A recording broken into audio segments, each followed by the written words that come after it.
йдуть, а динозаври не змінюються. Знаєш, кстати, до Савіка в мене менше за всіх питань, бо він створив майданчик якийсь. І він такий там собі. Ну, тобто, назвати його зараз і останні роки журналістом, це просто він ведучий найпопулярнішого телевізійного, політичного, навколо політичного шоу. Так от, він ведучий. Да. А ведучий, ми знаємо, ну, Савік Шустер ще не найгірший випадок, він хоча б професійна людина. Я кажу, да. Якби, з бекграундом, це просто у Льоші Голубуцького був класний пост, що цікаво, коли в нас журналістом вважається людина, яка там тривалий час попадає в один і той самий кадр з різними президентами України. От просто мені дуже сподобалося це порівняння. А от коли ми говоримо, коли журналістами себе називають там працівниці різноманітних каналів Медведчука, які зараз там перетекли на канали там Мураєва чи новенький канал Ахметова, це вже викликає питання, тому що зазвичай це дівчата малограмотні, насиліконені і які зазвичай читають заготовлений прес-службою ОПЗЖ текст на телесофлері. Назвати таке журналістом? Ні, не можна. Плюс журналіст достатньо живе скромно. От ви погодитесь, що в журналіста нема золотих унітазів. К сожалению, приходится согласиться. Вот. А тут дівчата і хлопці, які там тривалий час працювали на каналах Медведчука, вони задавали нам стандарти, що журналісти обов'язково лакшері. Але це ні. Це, по суті, ми переживаємо, знаєте, коли прес-служба окремих політиків пішла в телевізор, і тепер у нас є телевізійна прес-служба українських політиків. І це криза, до речі, жанру. Ты можешь как-то разделить, вот если взять украинскую журналистику современную, ну, давайте не медиа, давайте так, потому что в журналистике я, правда, много чего не считаю, как и вы с Богданом. Но вот берем мы торт, вот этот, до речі, ну, киевский, нехай буде торт. И какие в нем слои, какие сектора? Ну, пророссийские, вот ты сейчас описала, а еще какие такие явные? Не по принадлежности даже к олигархам каким-то, потому что это смысловые сектора такие, общественно-политические. Є люди, які реально сформували кістяк української журналістики. Тобто я вважаю, що Сергій Рахманін і Юлія Мостова – це все-таки якісна журналістика. Покійний Кривенко – це теж дуже якісна журналістика, тому що можна перечитувати його старі тексти, і вони будуть актуальні навіть зараз. Є цілий пласт журналістів, які працювали на телебаченні, наприклад, Наталка Соколенко. Наталка Соколенко – це от людина універсальна, яка вміє там, типу, писати сюжети, яка просто от навіть зараз, коли ти дістаєш її старі матеріали, ну, це просто кайф. Так само Ольга Щербакова, коли вона приходила працювати у Верховну Раду, це треба було просто спостерігати і вчитися. У нас з нею досить велика різниця у віці, але як проходила Оля? Вона вже чітко знала, що вона збирає, що вона хоче, і в результаті збір матеріалів для сюжету в неї десь був півгодини. Тобто це показує, наскільки людина вміє працювати. А коли зараз приходять журналісти, і вони не знають, там, типу, як прізвище спікера Верховної Ради, хто такий Льовочкін, ну, якось соромно назвати цих людей журналістами. Був випадок з Мустафою Джемілєвим. Я вже не кажу про те, що багато журналістів, так званих, досі називають його Джемільовим, хоча в українській мові спеціальна літера є для цього. Вот это вот є, Джемілєв. Окей. Важко вивчити, я погоджуюсь деяким людям.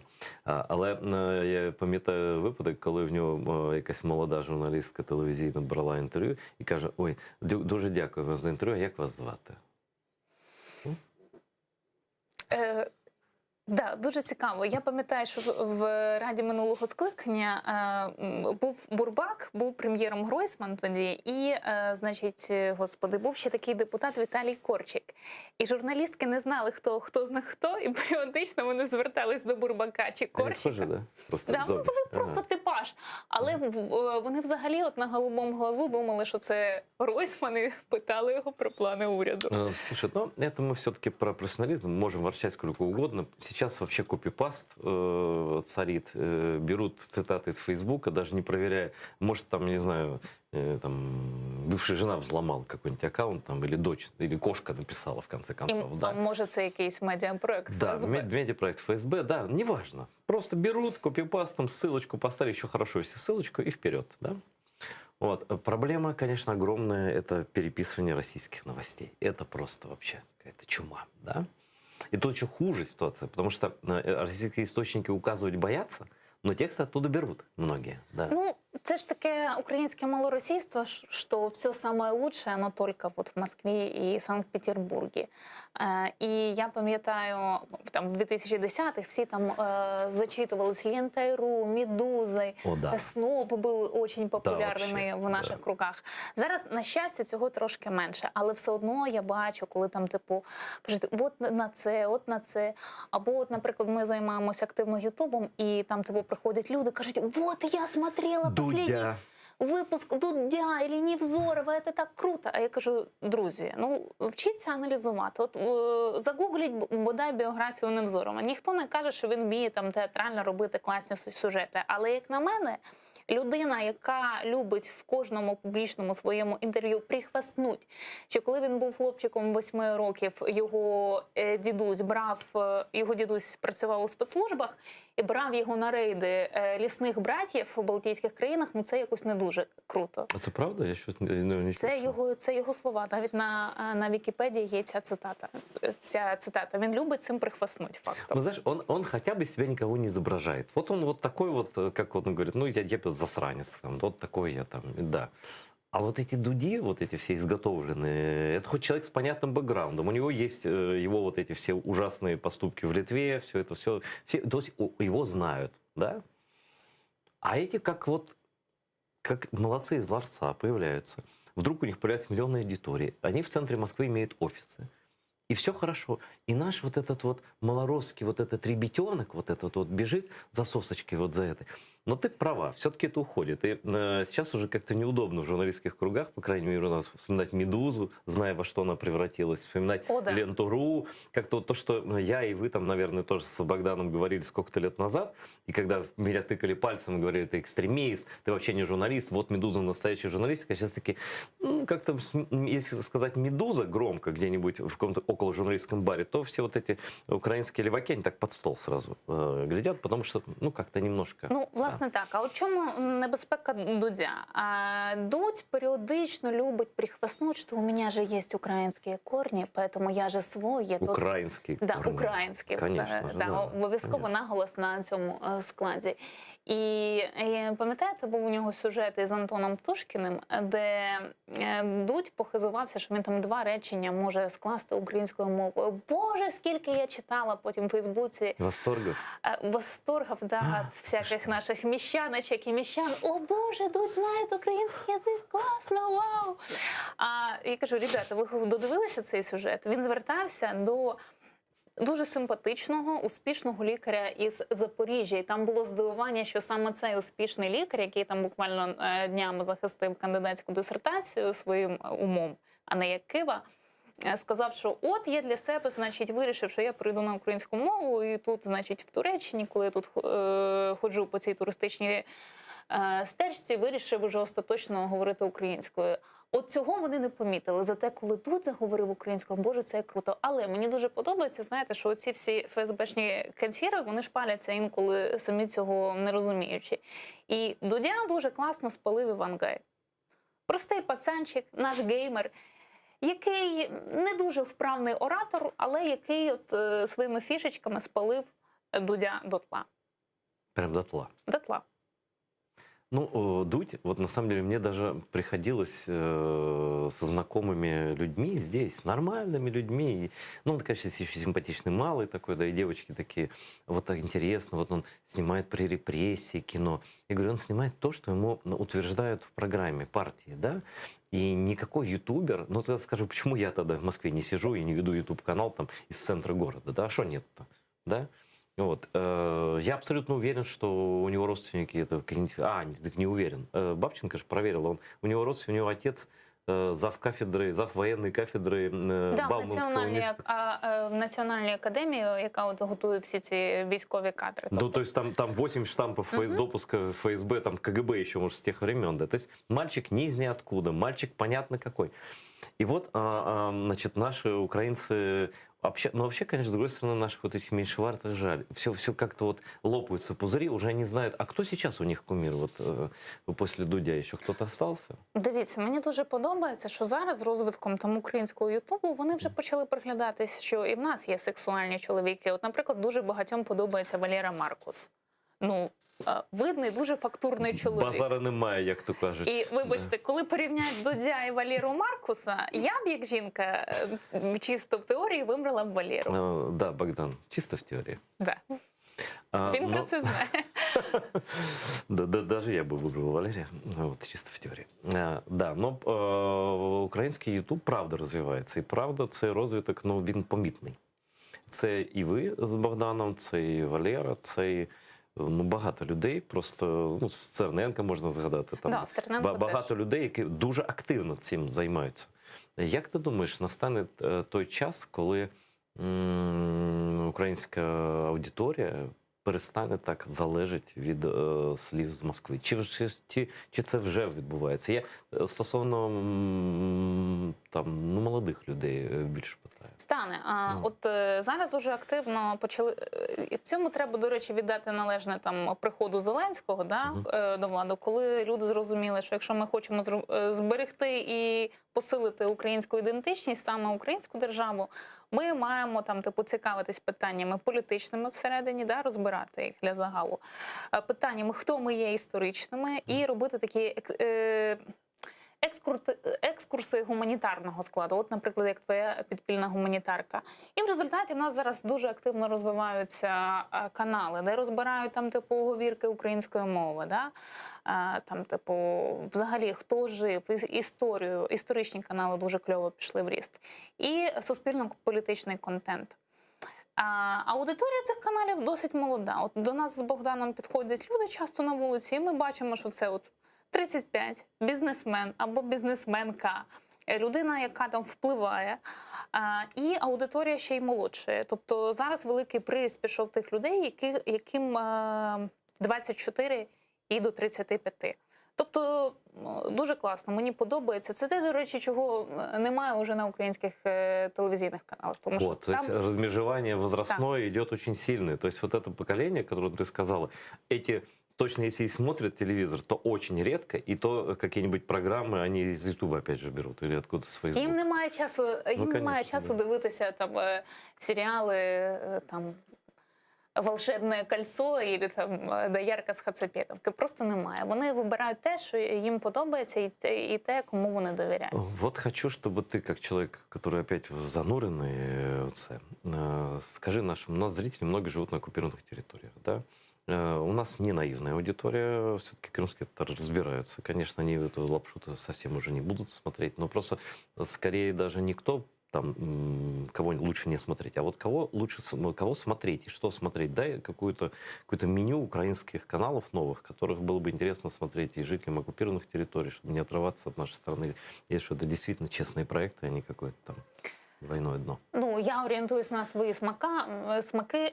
Нас із Богданом Буткевичем проект «Без цензури» дивіться обов'язково. Ні, я тому що ми, рекомендую, до речі, чи не єдині, які дуже активно розбирають питання там про Крим, про воду, про окупацію. И очень про подробно, я деокупацію. замечу, не поверхностно, Так. дайте вы комплимент сделаю Богдану, не поверхностно. Там, если не разбирают что-то, ну, я люблю детали, да, я люблю мелочи. В мелочах весь смысл.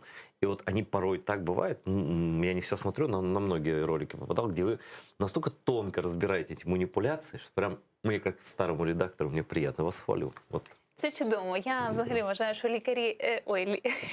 редактори, вони як лікарі. Да? От вони от вміють шукати всі больові точки. І редактори старшого трошки покоління, от ви ж там в нульових дуже активно. Я, знаешь, когда начала первую Да. заметку опубликовал, только нормально сидишь, стул хороший, 1987 год.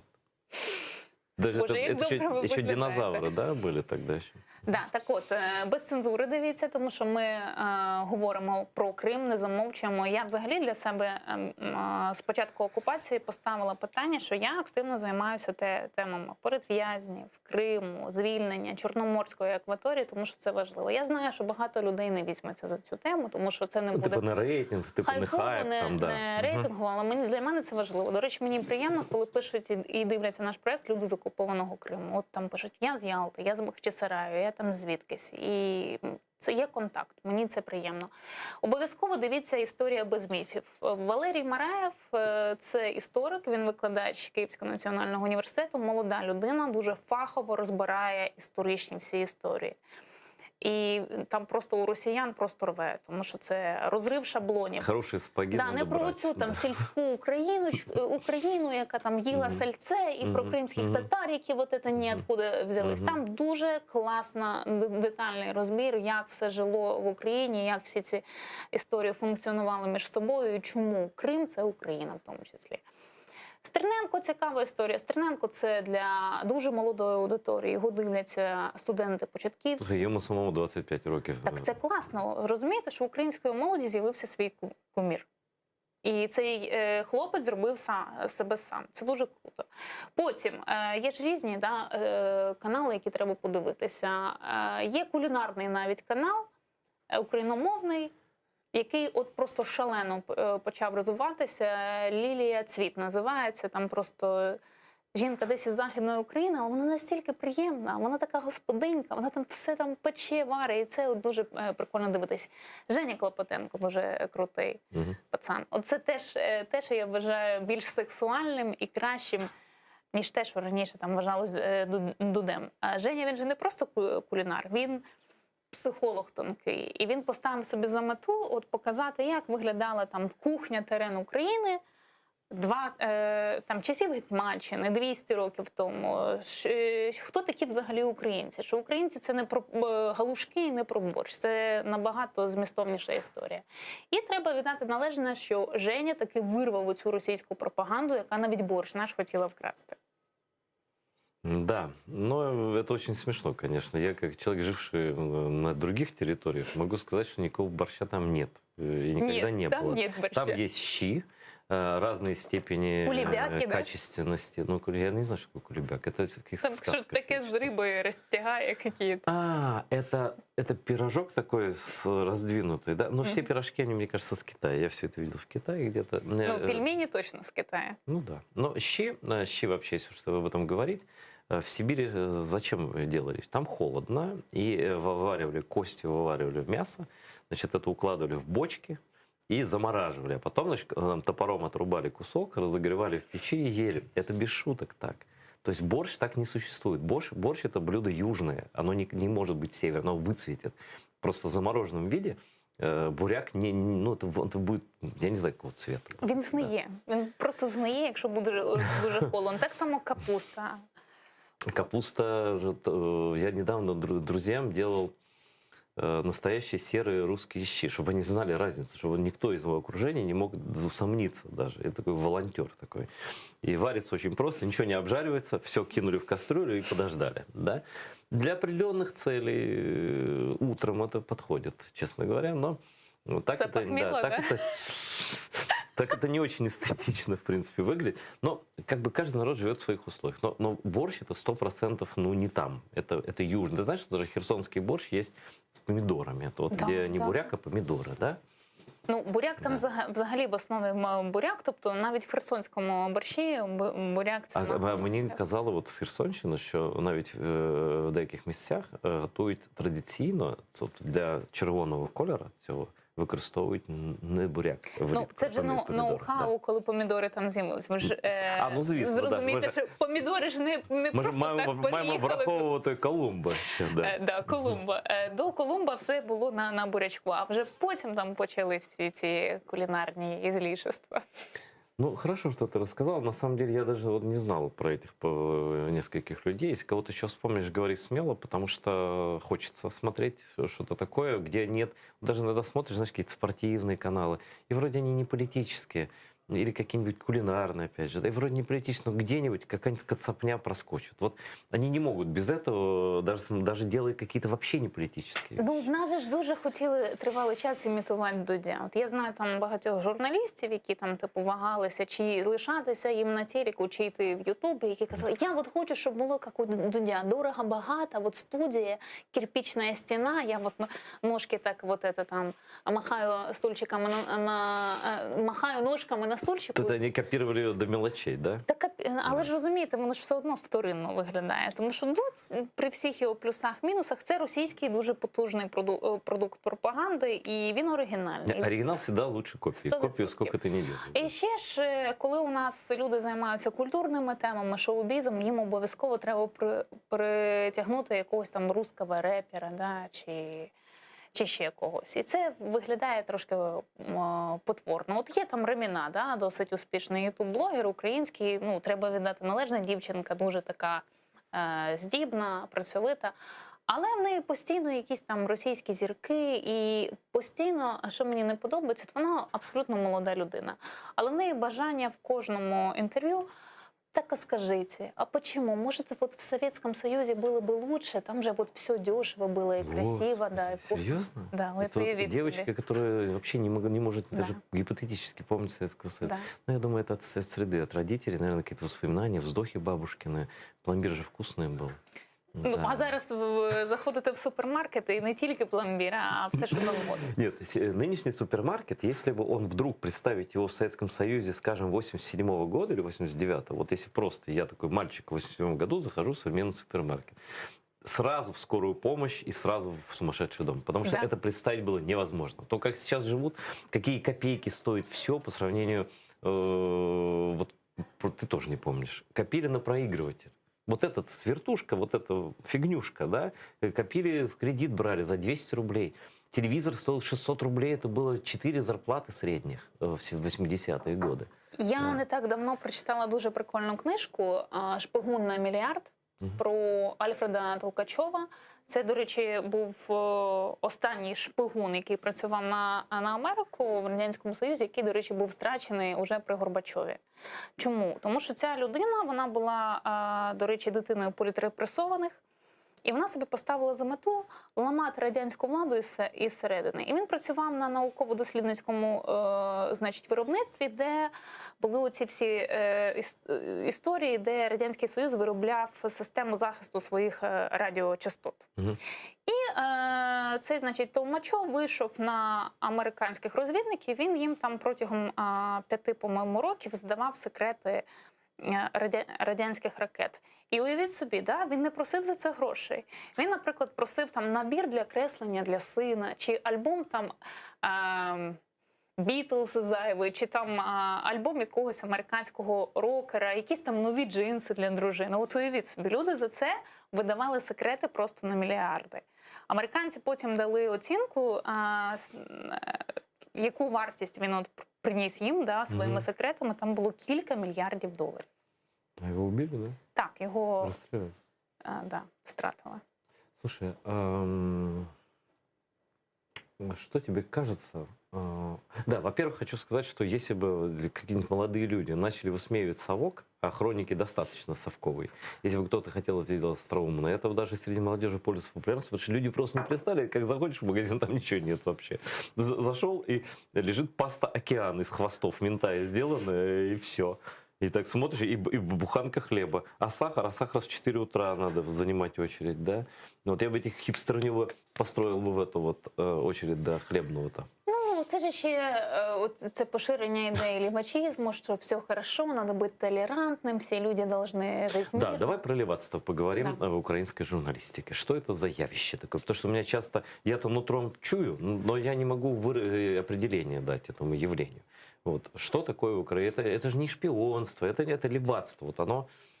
Це інфантильність, скоріше. Це інфантильність, небажання брати на себе відповідальність, небажання брати громадянську позицію. Ми всі розуміємо, що журналіст – це от професія. Коли ти там не просто пишеш чи знімаєш, в тебе ще й має бути громадянська позиція. Ти маєш розуміти, для чого це тобі треба.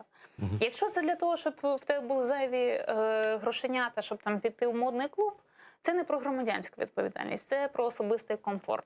В тебе має бути якась ціль, для чого ти це робиш. Зачасту в людей, які обрали собі цю професію, в них немає громадянської цілі. Вони живуть сьогоднішнім днем. Другий момент, ти маєш зрозуміти, хто твій союзник. Тому що в союзі завжди працювати краще, коли в тебе є люди-однодумці. Багато людей, які теж в цій професії, вони не замислюються на те, що в них має бути союзник для громадянських цілей. Тому вони обирають там просто комфортну компанію, щоб потусити. І часто в цій компанії опиняються люди, які працюють там на тій стороні, або і люди, які там збирають інформацію про цю сторону і можуть притягнути на свій бік людей легковірних. Мені, наприклад, було дуже болісно, коли я бачила досить талановитих дівчат і хлопців, які раніше там працювали на різноманітних телеканалах, типу там «П'ятий», «Еспресо», потім вони йшли працювати на News One, і їм було дуже хорошо. І через деякий час їх було не відрізнити від тих людей, які от були переконаними медведчуківцями. Ну, це не про лівацтво, це про продажність. Про лівацтво – це от «все буде хорошо», знаєте, це от хіпі, да? Хіпі, бородатые хіпі в сандаліках, що все буде добре, можна все порішати мирним путем, ми опять будемо тусити в Санкт-Петербургі з смузі і так далі. Пам'ятаєте, не так давно був скандал із креативним агентством «Банда». Да, це дуже позорна була класична історія. ситуація про лівачизм, про безвідповідальність. Та талантливі ж ребята, ну Так. от взагалі вопросів Але нет, вони, я не знаю, може в них там сталася зоряна хвороба, але в якийсь момент оце от толерантність і бажання потусити в Петербургі, і всі люди браття, як вони там сказали, євреї, геї, росіяни, всі ми Причем тут одинакові. евреи, геи, россияне? Что за бред? Что за каша в голове? Да знаешь, вот такие люди, они же, по идее, это же пиар-агентство, да, рекламное пиар-агентство. Они должны заниматься тем, чтобы помогать другим людям выстраивать какие-то стратегии выигрышные для их репутации, там, продвигать бренды, да. Как можно продвигать чужие бренды, абсолютно уничтожив свой? Вот просто в глазах людей. От, власне, так.